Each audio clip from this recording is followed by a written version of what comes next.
Hello， 大家好。今日黃師奶咧就想介紹一款咧非常簡單易做嘅涼茶啦。咁呢個涼茶咧有好多好處嘅喎，因為咧佢係可以有消炎嘅功效啦，尤其是對於有鼻敏感啦，或者係上呼吸道有啲感染啊，或者有幾聲咳嘅人咧，都係非常好嘅。咁而且咧呢個茶嗰個性質咧係偏涼嘅，咁所以咧佢亦係可以清熱解毒啦。咁我哋首先咧就買咗4兩嘅魚腥草啦，同埋4兩嘅青欖。咁我喺街市嗰度買咧就係10蚊魚腥草，10蚊青欖。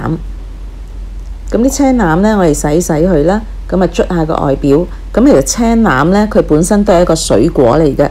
咁如果你係鍾意食嘅，你亦可以空口攞嚟食都可以嘅。咁好似而家見到嗰啲青欖咧，有啲位置黑色咗嗰啲咧，你可以切咗佢啦。因為其實我今日買呢啲材料呢，都係比較即係時間遲啊，差唔多5、6點呢喺街市嗰度買，咁所以呢，就其實我覺得佢就個樣都好似唔係咁新鮮，即係好似擺得耐咗咁樣啦。咁但係都可以接受嘅，咁我就係啦，洗乾淨佢咁就可以用噶啦。咁同埋啲魚腥草呢，佢係有一種叫魚腥草素啦，咁佢可以係起到一個好好嘅消炎功效嘅。無論你身體邊一部分發炎呢，都可以飲用魚腥草嚟幫助嘅。咁佢有少少好似腥味咁樣啦，咁但係 OK 嘅，唔會話即係太難飲。咁好啦，呢啲係桔餅啦。咁我係就我喺藥材鋪度買嘅，一包呢就25蚊。咁我見有啲藥材鋪咧賣20蚊都有，都見到。咁好啦，嗰啲青欖咧，我哋就拍扁佢啦。你會用一把重啲嘅刀咧，就去拍佢咧，就比較容易。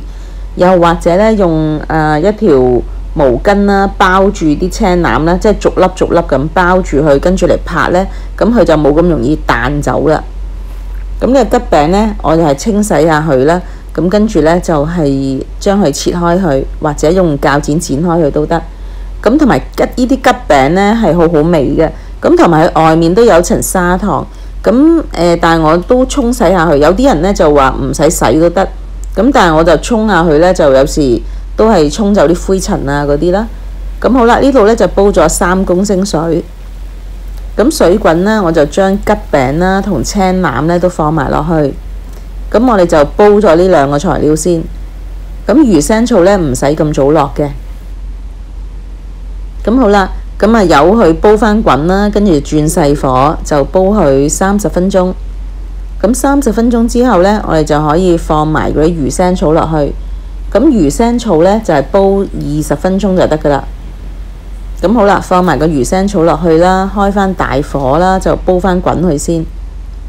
咁煲滾之後呢，就煲去令細火，轉細火煲20分鐘啦，咁就完成㗎啦。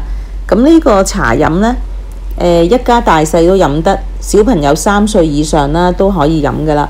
咁同埋呢，我就會當佢係涼茶咁樣啦，即係譬如一次過咁煲咗呢度啦。咁跟住呢，你係飲唔晒呢，你可以用啲樽呢裝起佢，咁就擺雪櫃裡面咁。就即係之後飲都可以嘅。咁呢個魚腥草、桔餅、青欖嘅茶呢，就係好好味嘅，你哋都可以試下。咁同埋呢，佢有消炎嘅功效啦，又係對上呼吸道嘅唔舒服啊、喉嚨痛啊之類呢，都可以起到個好好嘅舒緩功效嘅。咁同埋鼻敏感嘅人呢，都可以飲用呢個魚腥草茶呢，就係幫助嗰個鼻敏感嘅。咁好啦，今次我嘅分享呢就去到呢度啦。咁如果鍾意有條片嘅，就 like、share 同埋 subscribe 個 channel 啦。我亦歡迎你打片下面留言嘅。咁我哋下次再見啦，拜拜。